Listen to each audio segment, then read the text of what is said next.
रितु आज 18 साल की हो जाती है। रितु का छोटा भाई केक लेके आता है और घर में सभी रितु का बर्थडे सेलिब्रेट करते हैं। अगले दिन रितु के गांव में चुनाव होने वाले थे। रितु, उसके माँ बाप और उसका छोटा भाई चारों वोट देने के लिए गांव जाना चाहते हैं। शाम में वो चारों गांव जाने के लिए रेलवे स्टेशन पहुंच जाते हैं और अगले दिन वो चारों गांव पहुंच जाते हैं। रितु और उसके माँ बाप बोलते हैं कि सभी मिश्रा जी को वोट देंगे, लेकिन रितु का भाई बोलता है नहीं, मैं तो मुन्ना भैया को वोट दूंगा। आखिरकार सभी लोग अपने पसंदीदा उम्मीदवार को वोट दे देते हैं, लेकिन क्या आप बता सकते हैं रितु के भाई ने किसको वोट दिया होगा? मिश्रा जी को, जो उसके मम्मी पापा ने कहा था, या मुन्ना भैया को? सोचिए लॉजिकल आर्मी, और मुझे आपका आंसर कमेंट करके बताएं।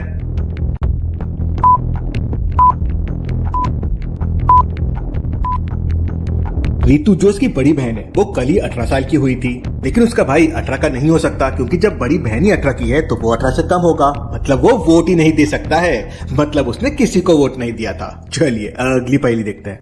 नरेश के घर में रोज सुबह दूध वाला दूध देने आता था, लेकिन पिछले 2-3 दिनों से नरेश घर का दरवाजा नहीं खोल रहा था और दूध वाला घर के बाहर दूध की बोतल रख के चला जाता था।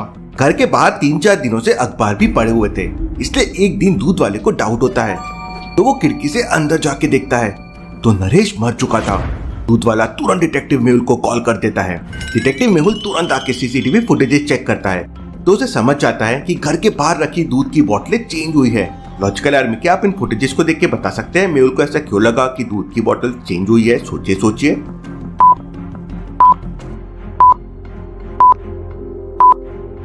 आज वाली दूध की बोतल कल वाली दूध की बोतल से ज्यादा भरी हुई है। अब भला ऐसा कैसे पॉसिबल है? मेहुल फिर पिछले 3-4 दिनों के सीसीटीवी फुटेजेस चेक करता है, लेकिन दूध की बोतल चेंज करने कोई नहीं आया था। मेहुल को समझ नहीं आ रहा था कि भला ऐसा कैसे हो सकता है। जब कोई आया ही नहीं तो दूध की क्वांटिटी कम कैसे हुई? मेहुल के दिमाग का दही हो रहा था। मेहुल दोबारा से सीसीटीवी कैमरे चेक करता है तो उसे एक क्लू मिलता है। लॉजिकल आर्मी, क्या आप इन फुटेजेस को देखकर बता सकते हैं मेहुल को इस बार क्या क्लू मिला होगा? सोचिए।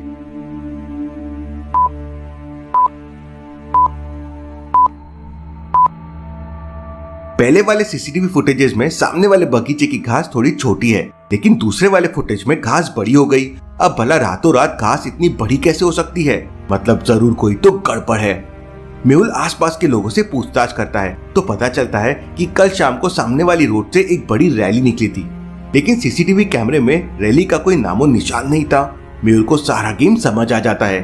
किसी ने सीसीटीवी कैमरे के सामने दूसरे सीसीटीवी कैमरे लगा दिया होगा और कैमरे में वही दिख रहा था जो खूनी दिखाना चाहता था। मेहुल घर के तीनों नौकरों से पूछताछ करता है। पहला नौकर कहता है, सर, मैं तो 2 दिन पहले ग्रोसरी का सामान देने आया था, उसके बाद से नहीं आया हूँ। दूसरा नौकर कहता है, मालिक ने परसों गुलाब के फूल मंगवाए थे तो मैं तो गुलाब के फूल दिए और चला गया, 2 दिन से छुट्टी पे हूँ। तीसरा नौकर कहता है, मैं तो पिछले 15 दिनों से छुट्टी पर हूँ, मुझे कुछ नहीं पता है। तीनों की बात सुनकर मेहुल तुरंत समझ जाता है कि कौन झूठ बोल रहा है, लेकिन क्या आप समझ पाए लॉजिकल आर्मी?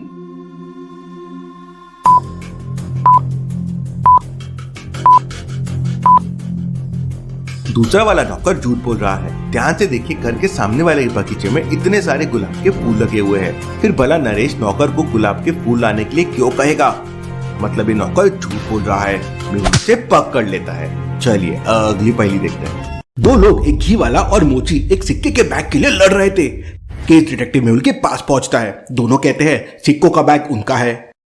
सर जी, घी बेच के पाई इकट्ठा करके ये पैसा बनाया है। सर जी, जूते सिल के ये पैसा मैंने बनाया है। अब समस्या ये थी कि कैसे पता किया जाए कि सिक्कों का बैग किसका है। मेहुल को एक मस्त आइडिया आता है, लेकिन क्या आप सोच सकते हैं लॉजिकल आर्मी ये कैसे पता किया जा सकता है?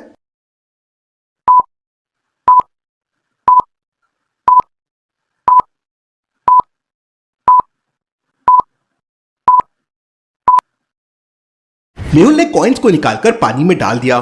सिक्के डालते से घी की वजह से पानी में ऑयल जैसी एक लेयर बनने लगी। मेहुल उसे तुरंत समझ गया कि ये सिक्कों का बैग घी वाले का है। जब भी वो लोगों से पैसे लेता होगा तो उसके हाथ का घी उन सिक्कों में लग जाता होगा। डिटेक्टिव मेहुल की इतनी समझदारी के लिए 1 लाइक तो जरूर बनता है।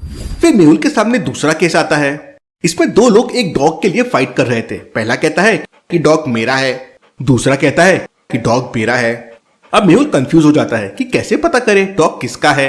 लॉजिकल आर्मी, क्या आप कोई सॉल्यूशन सोच सकते हैं कैसे पता किया जा सकता है डॉग किसका है, ए या बी का? सोचिए।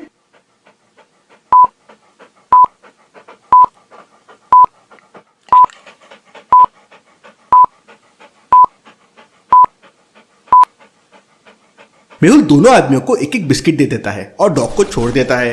अब डॉग जिसके पास वो बिस्किट खाने पहले जाएगा वो उसी का डॉग है।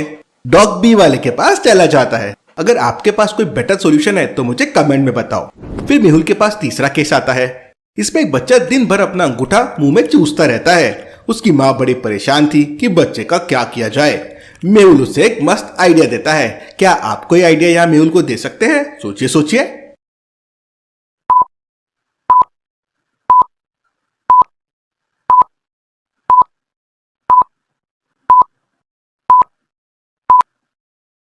मेहुल कहता है कि बच्चे को ढीली चड्डी पहना दो, वो दिन भर अपनी चड्डी पकड़े रहेगा तो मुंह में उंगली डालना ही भूल जाएगा। वाह वाह, मेहुल का क्या दिमाग है। चलिए अगली पहेली देखते हैं। एक गैंगस्टर ने गगन को जान से मारने की धमकी दी थी, इसलिए गगन ने अपने घर पर पुलिस की सिक्योरिटी ले ली थी।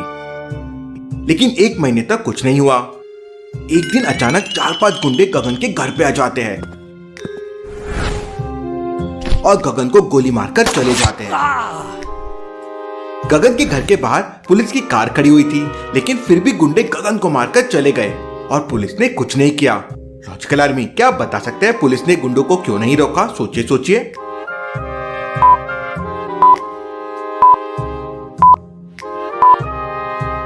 घर के बाहर पुलिस की कार तो खड़ी हुई है, लेकिन उसमें पुलिस नहीं है। लेकिन जब ये केस मेहुल तक पहुंचता है तो मेहुल उन गैंगस्टर्स से पूछताछ करता है, लेकिन गैंगस्टर्स कहते हैं कि उन्होंने गगन का मर्डर नहीं किया है। फिर मेहुल गगन के घर पे लगे सीसीटीवी फुटेजेस चेक करता है, लेकिन उसमें खूनी का चेहरा ढका हुआ था।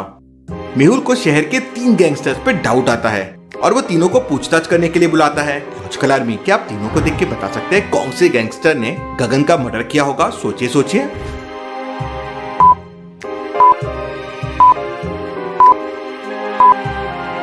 जिस आदमी ने गगन को गोली मारी थी उसके गले पर एक टैटू था और ठीक वैसा ही टैटू दूसरे वाले आदमी के गले पर है। मेहुल उसे पकड़ लेता है।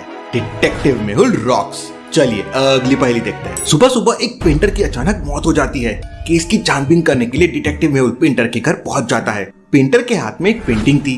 Interesting, very very interesting. ये पेंटर ने एक प्रेस की फोटो क्यों बना रखी है? सुबह सुबह घर पे 3 लोग मौजूद थे। मेहुल तीनों को बुलाता है और समझ जाता है कि मर्डर किसने किया होगा। लेकिन क्या आप समझ पाए लॉजिकल आर्मी? सोचिए सोचिए।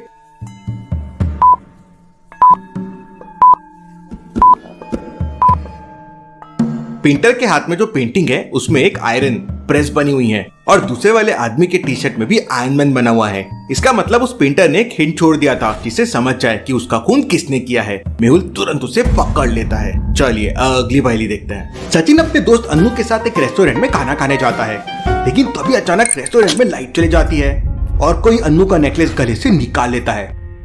लाइट आते ही अन्नू अपना नेकलेस चेक करती है और रोने लगती है। सचिन तुरंत मैनेजर के पास जाता है और सीसीटीवी फुटेजेस चेक करता है। थोड़ी देर तक देखने के बाद सचिन समझ जाता है कि अन्नू का नेकलेस कौन चुरा सकता है। लेकिन क्या आप समझ पाए लॉजिकल आर्मी? लाइट जाने के पहले और बाद की फुटेजेस को ध्यान से देखिए और मुझे आपका आंसर कमेंट करके बताएं।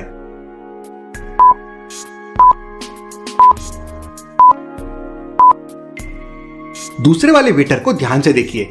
लाइट जाने से पहले उसने वेस्टकोट पहन रखा था, लेकिन अभी उसने वेस्टकोट नहीं पहन रखा है और आसपास कोई वेस्टकोट दिख नहीं रहा है। इसका मतलब लाइट जाने के बाद ये वेटर कहीं गया था और इसी ने अन्नू का नेकलेस चुराया होगा। चलिए अगली पहेली देखते हैं। मेहुल एक रेस्टोरेंट में खाना खाने जाता है। मेहुल जिस टेबल पर बैठता है उस पर ऑलरेडी पहले से एक आदमी खाना खा रहा था। मेहुल खाना ऑर्डर करके हैंड वॉश के लिए बाथरूम में चला जाता है। हैंड वॉश करने के बाद मेहुल वापस अपनी टेबल पे आकर बैठ जाता है, लेकिन मेहुल को वहाँ कुछ गड़बड़ लगती है। सामने वाला आदमी जो का त्यों बैठा है और अपना खाना खा रहा है। लॉजिकल आर्मी, क्या बता सकते हैं तो फिर मेहुल को क्या गड़बड़ लगी और क्या अलग लगा? सोचिए सोचिए।